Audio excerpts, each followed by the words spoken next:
Good morning students. आज हम लोग बेसिक मैथ्स में त्रिकोणमिति में आगे पढ़ रहे हैं त्रिकोणमितीय सर्वसमीकाएं। ठीक है, तो त्रिकोणमितीय सर्वसमीकाएं कुछ एंगल्स में रिलेशन होता है, sine theta, cos theta, tan theta, इनमें आपस में कुछ रिलेशन होता है, तो उस पर अपन बात करेंगे। तो पहली त्रिकोणमितीय सर्वसमीका होती है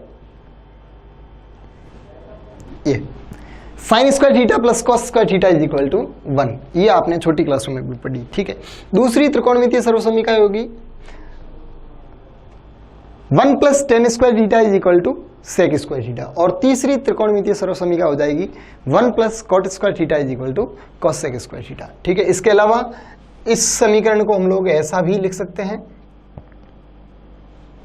यहां से अगर आपको कहीं साइन स्क्वायर थीटा की अगर आपको वैल्यू चाहिए तो आपको पता है sign square theta that should B 1 minus cos square theta, ऐसा हो जाएगा। कहीं आपको साइन स्क्वायर थीटा को रिप्लेस करना है कॉस में, यानी साइन को कॉस में कन्वर्ट करना है, तो आप ऐसे साइन को कॉस में कन्वर्ट कर सकते हैं। ठीक है, इसके अलावा ये इक्वेशन है, इसमें आपको अगर कहीं sec square theta minus tan square theta अगर आपको कहीं दिखे किसी जगह, तो आप उसको 1 लिख सकते हैं, sec square theta minus tan square theta, क्योंकि टेन स्क्वायर थीटा को उधर भेज दिया। ठीक है, और ऐसे ही इसमें इसको ऐसा भी लिखा जा सकता है cosec square theta minus cot square theta that's also 1। ये भी त्रिकोणमितीय सर्वसमीकाओं का रूप है।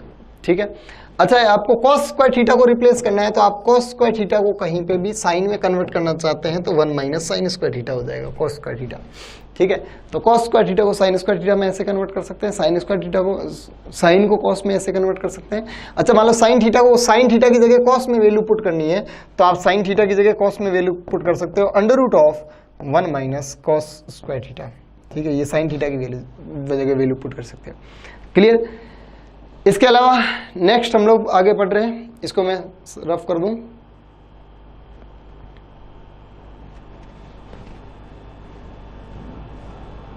यस, तो ये 3 त्रिकोणमितीय सर्वसमीकाएं पढ़ी। इसके अलावा हम आगे और डिस्कस कर रहे हैं कि महत्वपूर्ण त्रिकोणमितीय सूत्र, कुछ त्रिकोणमितीय सूत्रों पर डिस्कशन करेंगे, कुछ एंगल्स के आपस में सूत्र होते हैं उन पे डिस्कस करेंगे।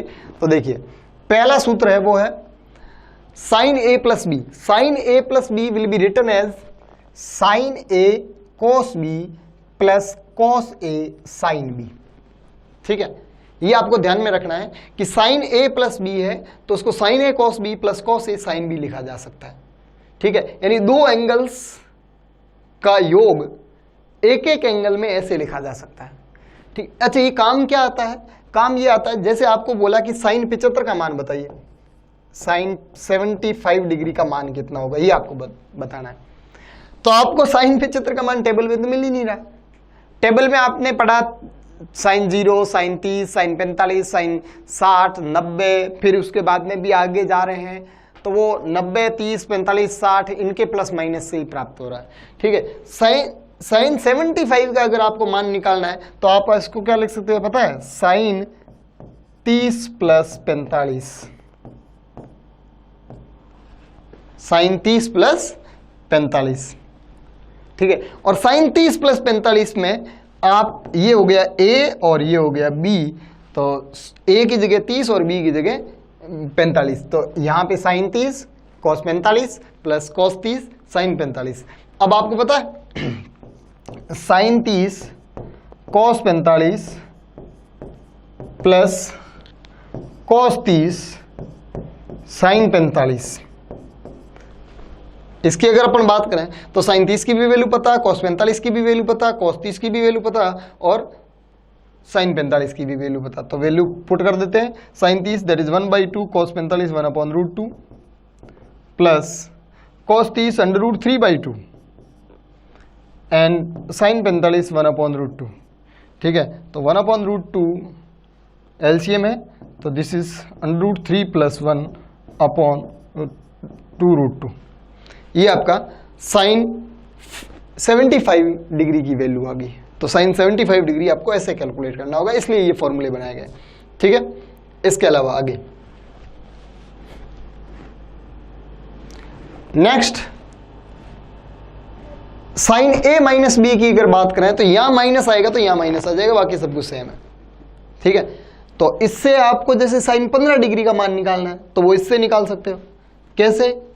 साइन 15 का आपको वैसे मान नहीं पता है, ठीक है, लेकिन साइन 15 को आप क्या लिख सकते हो? साइन 45 माइनस 30,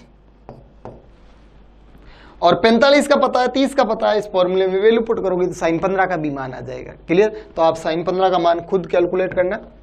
ठीक है, नेक्स्ट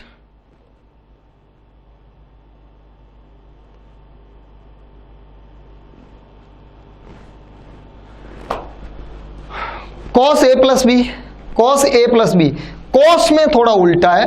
पहली बात तो साइन में यहां एक साइन और एक कॉस आता है, साइन के फॉर्मूले में एक साइन और दूसरा वाला कॉस आएगा, फिर जिसका साइन आया उसका कॉस आएगा। जैसे साइन ए आया तो फिर अगला कॉस ए आएगा, और फिर जिसका कॉस आया उसका साइन हो जाएगा। तो यहां एक साइन एक कॉस, और ऐसा ही इसमें ये माइनस प्लस माइनस का फर्क था। लेकिन कॉस के केस में दोनों कॉस कॉस एक साथ आएंगे और दोनों साइन साइन एक साथ आएंगे। पहले कॉस आएंगे और बाद में साइन आएंगे। ठीक है, और अगर यहां प्लस होगा तो यहां माइनस आएगा, ये भी उल्टा। तो cos a plus B should be equal to cos a cos b, फिर यहां पे प्लस था तो minus sine a sin b। Clear? ऐसे ही इसका cos 75 की वैल्यू निकालनी हो तो आप इससे निकाल सकते हो, तो निकालने की जरूरत नहीं है, निकाल सकते हैं अपने कुल मिला के। ठीक है, next cos a minus B, तो यहां माइनस आया तो यहां पे प्लस आएगा, उल्टा। माइनस का प्लस, प्लस का माइनस, यहां माइनस का क्या हो जाएगा?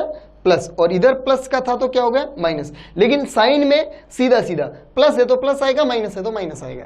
ये फॉर्मूले याद रखने काम आएंगे आगे आपके, नोट करते जाएं एक एक करके। ठीक है, आगे जब अपन फिजिक्स पढ़ेंगे, अभी फिजिक्स पढ़ ही नहीं रहे, अभी अपन क्या पढ़ रहे हैं? गणित पढ़ रहे हैं सिर्फ।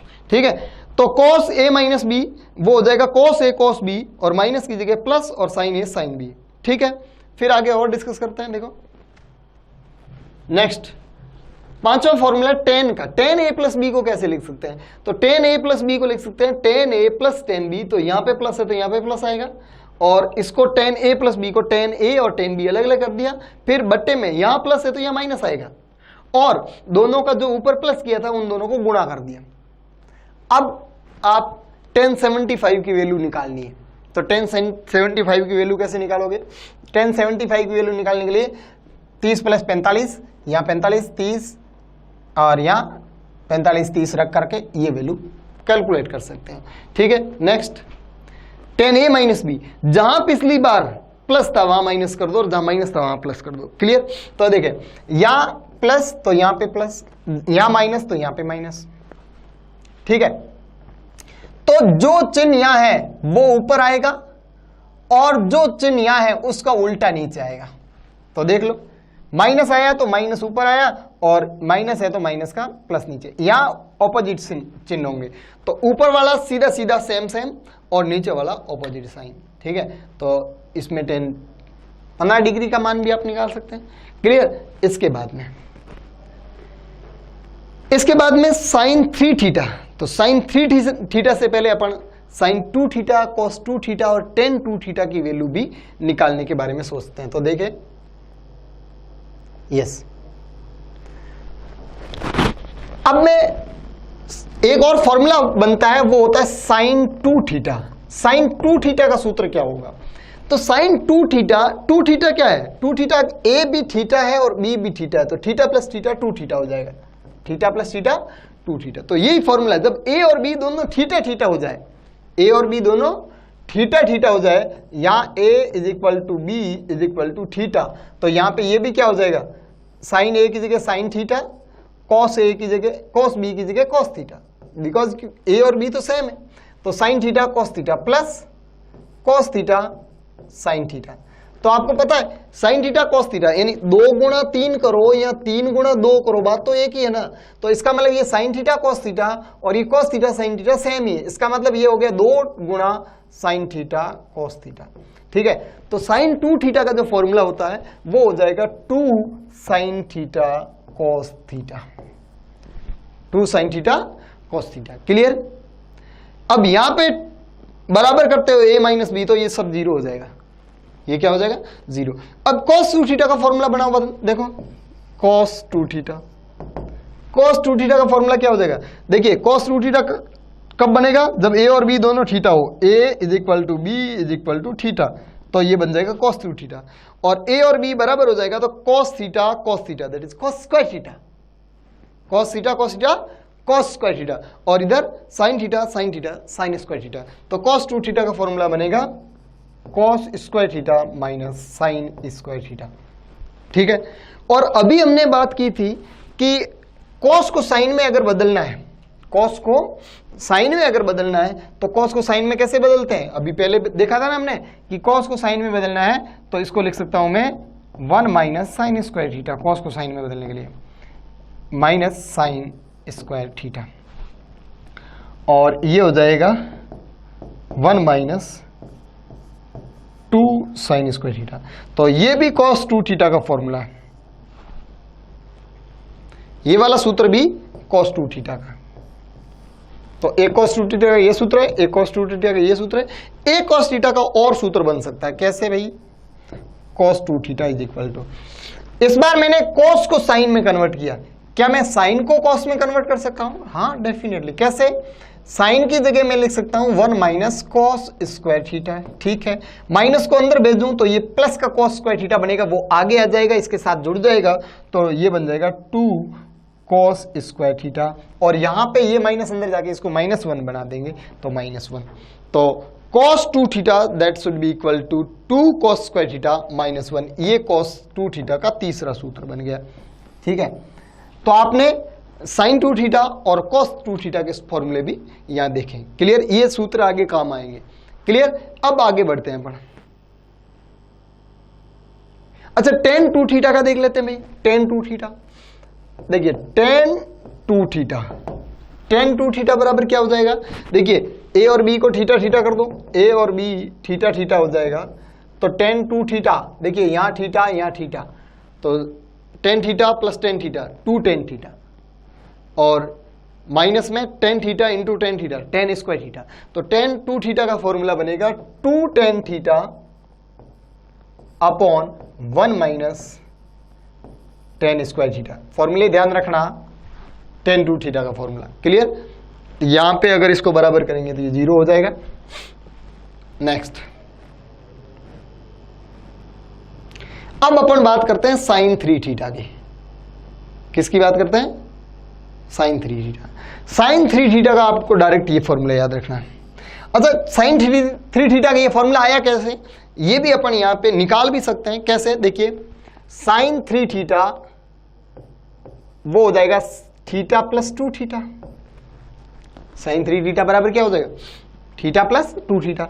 अब ये हो गया sin a प्लस b, तो sin a प्लस b का फॉर्मूला हो जाएगा sin a cos b plus cos a sin b, ठीक है, तो ये तो sin 3 थीटा है ही, दिख रहा है तुम्हें, लेकिन इधर ये जो सूत्र है वो ये वाला नहीं है। ओके, तो अब अपन क्या करते हैं, थीटा को तो रहने देते हैं और 2 थीटा वाला फॉर्मूला लगा देते हैं, तो sin थीटा और cos 2 थीटा का फॉर्मूला क्या है, cos 2 थीटा का फॉर्मूला है cos square theta minus sin square theta. Okay, और इधर प्लस cos थीटा को रहने देते हैं, और sin 2 थीटा का फॉर्मूला क्या है, sin 2 थीटा का फॉर्मूला है 2 sin थीटा cos थीटा, ठीक है, मल्टीप्लाई करते हैं, देखो, अच्छा पूरा साइन में कन्वर्ट करना है, पूरा किस में कन्वर्ट करना है, साइन में, इधर पूरा का पूरा साइन है, cos आना ही नहीं चाहिए।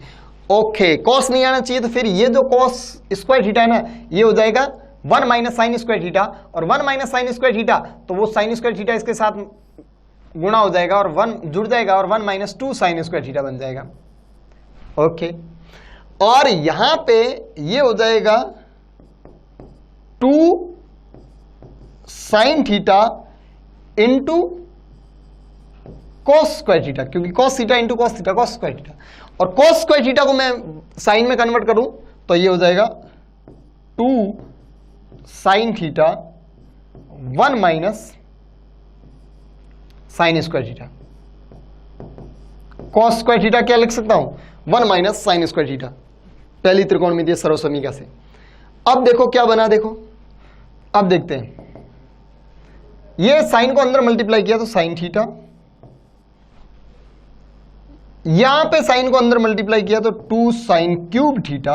क्यों भाई, क्यूब कैसे, क्योंकि ये स्क्वायर यहां है और ये यहां से आया तो साइन क्यूब हो गया, ठीक है।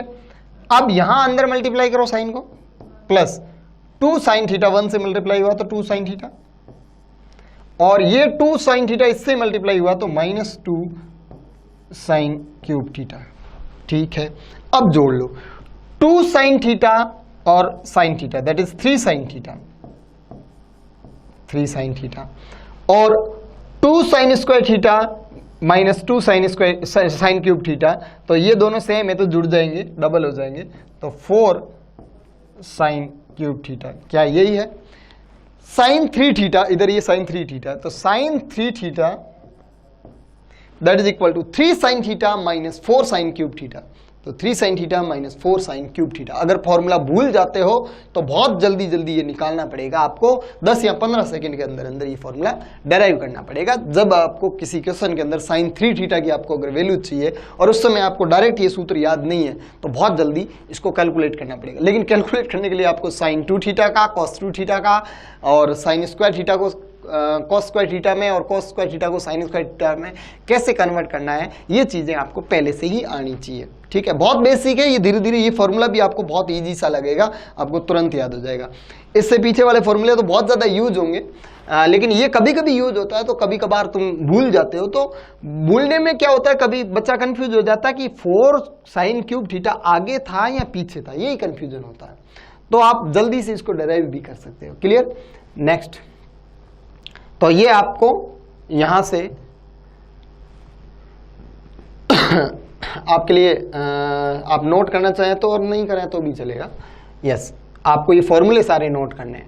आगे देखें, इसको मैं रफ करूं यहां पे। नेक्स्ट, यस, नेक्स्ट है cos 3 थीटा का फॉर्मूला। तो cos 3 थीटा का फॉर्मूला भी आप ऐसे ही डेराइव कर सकते हो जैसे ये वाला किया था, थीटा प्लस 2 थीटा करके पहले फॉर्मूला लगाना, उसको खोलना, उसके बाद में 2 थीटा के फॉर्मूले लगाना, फिर उसको खोलना, और फिर वापस सारे के सारे कॉस में कन्वर्ट करने के लिए सारे के सारे कॉस में कन्वर्ट करने वाले फॉर्मूले लगा देना, वहां से आ जाएगा। क्लियर। नेक्स्ट, यस, ओके, त्रिकोणमिति आपकी यहां पे पूरी होगी। क्लियर। बेसिक मैथ के अंदर अभी तक हम लोग डिस्कस कर रहे थे त्रिकोणमिति, ठीक है, और त्रिकोणमिति हमने कंप्लीट की, और अब हम लोग डिस्कस करने जा रहे हैं श्रेणियां। तो सबसे पहले हम लोग समानांतर श्रेणी पे बात करेंगे, समांतर श्रेणी, ठीक है, अर्थमेटिक प्रोग्रेशन, ठीक है। तो समांतर श्रेणी होती क्या है, तो समांतर श्रेणी होती है जैसे 2 के बाद में 4 के बाद में 6 के बाद में 8 के बाद में 10, ऐसे। कैसे ये समानांतर श्रेणी कैसे? समानांतर श्रेणी होगी कि पहले पद से जो दूसरा पद आ रहा है, जितना अंतराल आ रहा है इनके बीच में, कितना अंतराल आ रहा है, 2 का, ऐसे ही हर अगले पद के मध्य 2 का अंतराल आ रहा है। हर अगले पद के मध्य कितना आ रहा है, 2 का अंतराल आ रहा है। इसको कहते हैं सार्व अंतर। क्या कहते हैं इसको? सार्व अंतर। यानी पिछले पद में एक निश्चित संख्या जोड़ने पर हर बार अगला पद आ जाए, वो है समानांतर श्रेणी। पिछले पद के अंदर एक फिक्स संख्या, हर बार एक नियत संख्या जोड़ने पर नेक्स्ट पद प्राप्त हो रहा हो, और ऐसे लगातार ये श्रेणी बन रही हो, ऐसे लगातार एक सीरीज बन रही हो, तो उसको कहते हैं हम लोग समांतर श्रेणी। तो समांतर श्रेणी का अगर मैं फॉर्मूला देखूं तो समांतर श्रेणी का फॉर्मूला क्या होगा? समांतर श्रेणी का फॉर्मूला हो जाएगा आपके पास, पहला पद ए, फिर इसके बाद में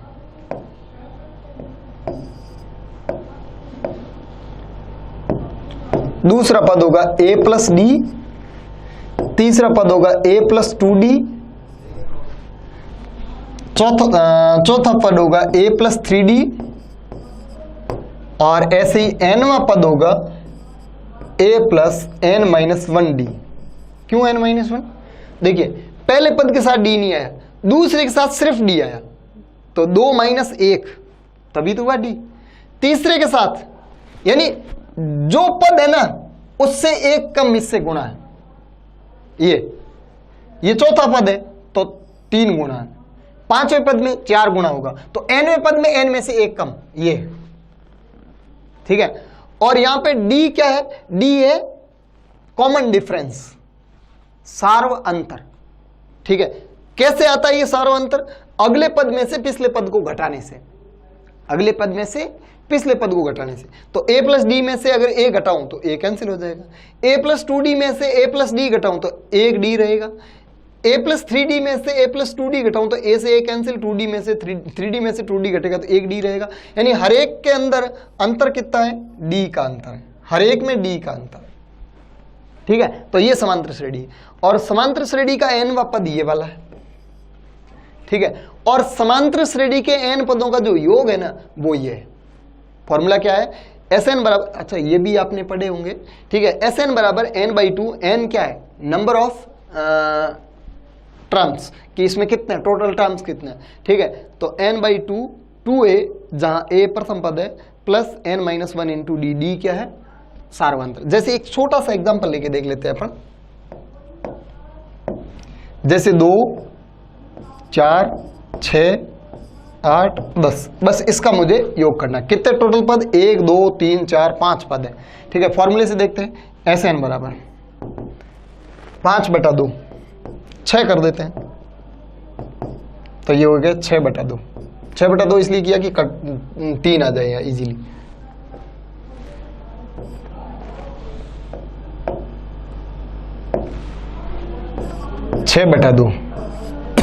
फिर 2 a कितना, पहला पद 2, प्लस 2n, n कितने, 1 2 3 4 5 6, माइनस 1 इंटू डी, डी कितना है, 2n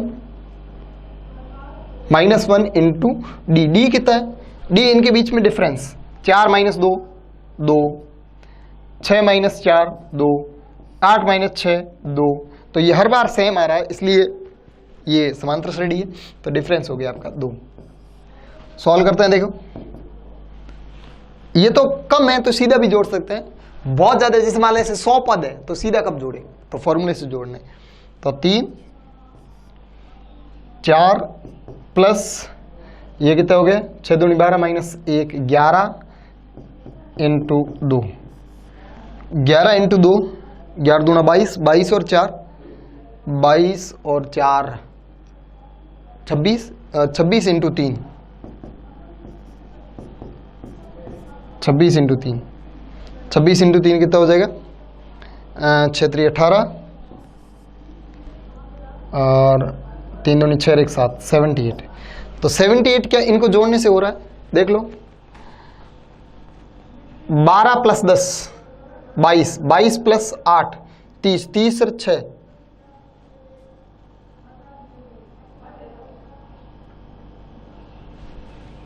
12 प्लस 10 22, 22 और 8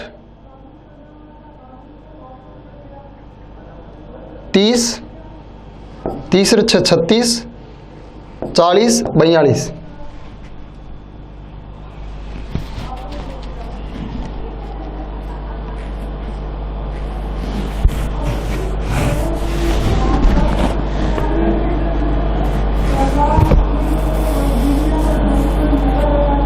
सॉरी एक गलती की आपने यहाँ पे, ये देखें ये n-1 इंटू डी है, 2n-1 नहीं है, ये देखिए ये गलत है, ठीक है। तो ये कितना हो जाएगा 5, और ये हो जाएगा 5 दूनी 10, 10 और 4 14, 34 42, ये 42 होंगे, और इधर ये आपने देखा 42 ही आ रहे हैं, 12 और 10 22, 22 और 8 30, 30 और 6 36, 40 और 2 42, ठीक है। ये भी 42 है और इधर भी 42, तो ऐसी मिस्टेक आप मत करना, थोड़ा जल्दबाजी में ध्यान रखें कि ऐसी गलतियां ना हो, ठीक। आगे देखें, नेक्स्ट है गुणोत्तर श्रेणी। तो समांतर श्रेणी में तो एक फिक्स संख्या जोड़ने पर अगली संख्या मिल रही थी, और गुणोत्तर श्रेणी में एक फिक्स संख्या गुणा करने पर अगला पद मिलेगा। जैसे मान लो मैंने पहला पद ले लिया 2, फिर एक मैं फिक्स संख्या ले लूं 3, तो 3 को गुणा करूं तो अगला पद 6, फिर उसको 3 से गुणा करूं तो अगला पद 6 3 18, फिर 18 3 54, ऐसे। तो एक फिक्स संख्या से गुणा करने पर अगली संख्या प्राप्त हो रही है, यानी पिछली संख्या को पिछले पद को एक फिक्स संख्या से गुणा करने पर हर बार अगला पद प्राप्त हो रहा हो। तो इन दोनों के बीच में एक कॉमन रेशियो होता है, सारो अनुपात होता है, जिसको आर कहते हैं। वो आएगा कैसे? अगले पद में पिछले पद का भाग दूंगा। तो 6 में 2 का भाग दिया 3, 18 में 6 का भाग दिया 3, फिर 54 में 6 का भाग दिया 3। तो ये हर बार सेम आ रहा हो तो ये गुणोत्तर श्रेणी है। कौन सी श्रेणी है ये? गुणोत्तर श्रेणी। अब ये गुणोत्तर श्रेणी कैसे लिखी जाएगी? तो गुणोत्तर श्रेणी लिखी जाएगी, पहला पद ए, और प्लस करने की जरूरत नहीं है, पहला पद ए, दूसरा पद ए इंटू एक फिक्स रेशियो, तीसरा पद a इंटू अगेन वो फिक्स रेशियो गुणा होगा तो r इंटू आर स्क्वायर, फिर a into R again r cube. तो देखिए पहले में r नहीं है, पहले में r की पावर 0 है, दूसरे में r की पावर 1 है, तीसरे में r की पावर 2 है, और चौथे में r की पावर 3 है। तो ऐसे ही nवें में r की पावर क्या होगी? तो a r की पावर n-1, क्योंकि एक कम पावर है, ये nवा पद है। कौन सा पद है ये? nवा पद। कभी कभी आपको ये पूछा जाएगा कि ऐसे आपको लिख के दे दिया क्या 2 6 18 54, बोला कि इसका आप 10वां पद बताओ, इसका आप 10वां पद। तो आप ऐसे 10 बार गुणा करके थोड़ी लिखोगे। इसका 10वां पद देखिए, इसका पहला पद क्या है? इसका पहला पद 2, इसका सार्व अनुपात कितना है? तो इसका सार्व अनुपात r बराबर कितना है? 3। सार्व कैसे? हर अगले पद में पिछले पद का भाग देने पर आएगा। तो सार्व अनुपात 3, a बराबर 2 है और r बराबर 3 है, और आपको पूछा 10वां पद, यानी आपको n बराबर 10वां पद पूछा। ठीक है, तो n बराबर 10वां जो पद है वो a n बराबर हो जाएगा क्या? a r की पावर n-1। ठीक है, a कितना है? 2, r कितना है? 3 की पावर n-1, n कितना? 10 - 1। ठीक है, तो ये हो जाएगा 2 गुणा 3 की पावर 9। ठीक है, तो 3 की पावर 9 आपको कैलकुलेट करनी पड़ेगी। 3 को 9 बार गुणा करेंगे तब आएगा। ठीक है, तो ऐसे आप ज्ञात कर सकते हो। आपको डायरेक्टली ऐसे ऑप्शन में मिल सकता है कि 2 × 3 की पावर 9। क्लियर? अब आगे देखते हैं।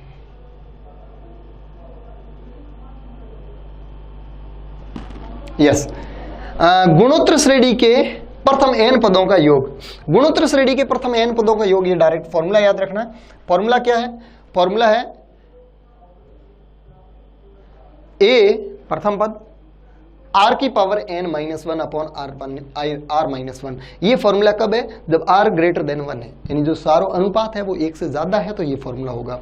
ठीक है, और अगर सारो अनुपात 1 से कम है तो फिर ये फॉर्मूला रिवर्स हो जाएगा, 1 - r की पावर n और 1 - r हो जाएगा। क्लियर?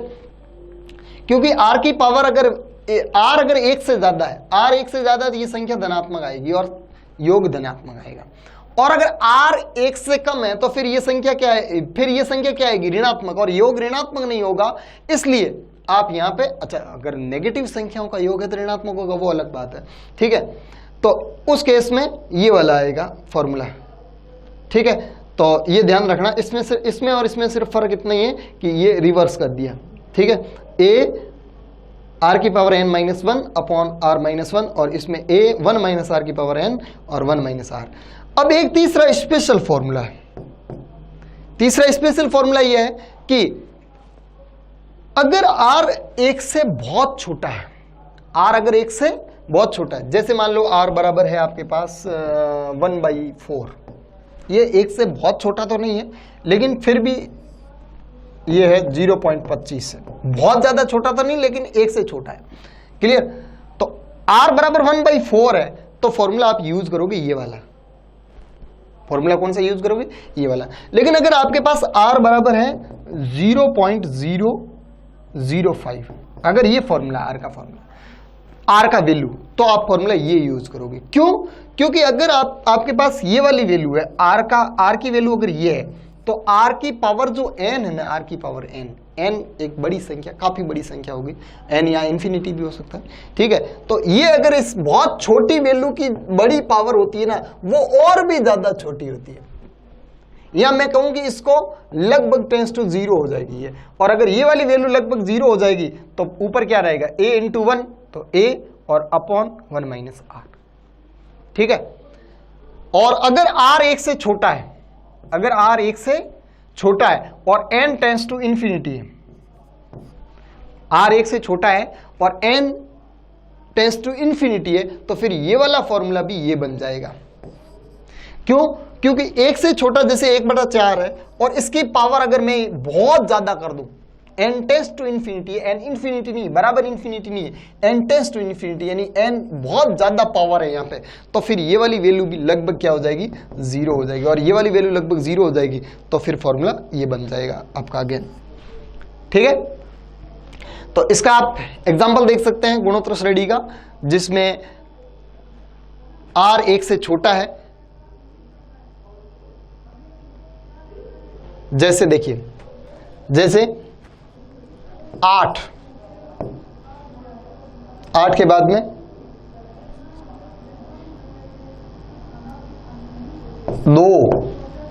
2 के बाद में 1/2, 1/8, ये तो इसका सार्व अनुपात कितना, ऐसे ये कहां तक है, ऐसे ये इंफिनिटी तक है, अनंत तक है। तो इसका योग क्या होगा, तो पहले तो इसका सार्व अनुपात कितना हुआ, तो अगले पद में पिछले पद का भाग दूं, 2/8, 1/4, फिर 1/2/2, 1/4 हो गया, फिर 1/4/1/2, तो 1/8/1/2, 2 से ये कैंसिल, अगेन 1/4। तो गुणोत्तर श्रेणी तो है, और r है वो लेस देन 1 है, r है वो लेस देन 1 है, तो इसके, और ये अनंत तक है, तो इसका योग है Sn बराबर वो हो जाएगा a/1 minus r, a/1 minus r। तो a कितना है 2, और 1 माइनस r कितना है 1/4, ठीक है। तो यहां से ये हो जाएगा 2 और 1/4 हो जाएगा ये 3/4, मतलब 1 माइनस 1/4 हो जाएगा 3/4, तो ये फाइनली आपका आंसर हो जाएगा 8/3, ठीक है। तो 8 में इतनी सारी 8/3, सॉरी प्रथम पद 8 है, क्यों? क्योंकि ये जो योगफल आया ना वो 8/3, वो तो 8 से भी कम आ गया। 8 से कम तो कैसे हो सकता है, ऐसी गलतियां पकड़ना सीख लें। 8 से कम कैसे हो सकता है, क्योंकि 8 के अंदर 2 जुड़ेगा, 10 तो यहां पे ही हो गया, फिर इसके बाद में ये जुड़ेगा तो सही ना, कुछ न कुछ तो जुड़ेगा, तो 8 से कम तो योग हो ही नहीं सकता, मतलब 10 से कम तो हो ही नहीं सकता, जबकि ये तो 8/3, मतलब 8 से भी कम हो गया, 8 में 3 का भाग देने पर। तो ये आपने यहां गलती कर दी कि आपका जो प्रथम पद है ना a, वो आपका 8 है, तो यहां 8 आएगा, कितना आएगा यहाँ 8, और फिर ये बटे में 8 के बटे में 3/4, 4 ऊपर जाएगा, 8 चौक 32, तो आपका फाइनल आंसर होगा 32/3। 32/3 कितना आया, 32/3 आ गया आपका, 3 का भाग इसमें दिया, 3 एकम 3, और फिर ये मतलब 30 और फिर 2 6 18, 10.6 समथिंग आ गए, ठीक है। तो ये सारे मिला करके 0.6 ही नहीं हुए, ये इसके बाद में ये अनंत तक है, वो सारे मिला करके 0.6 के बराबर ही नहीं है, 0.6 से थोड़े से ज्यादा है, क्लियर। तो ये आपके पास अनंत पदों की एक गुणोत्तर श्रेणी का योगफल हुआ, और आगे अपन बेसिक मैथ में और डिस्कशन करेंगे। तब तक के लिए इसके नोट्स बनाएं आप।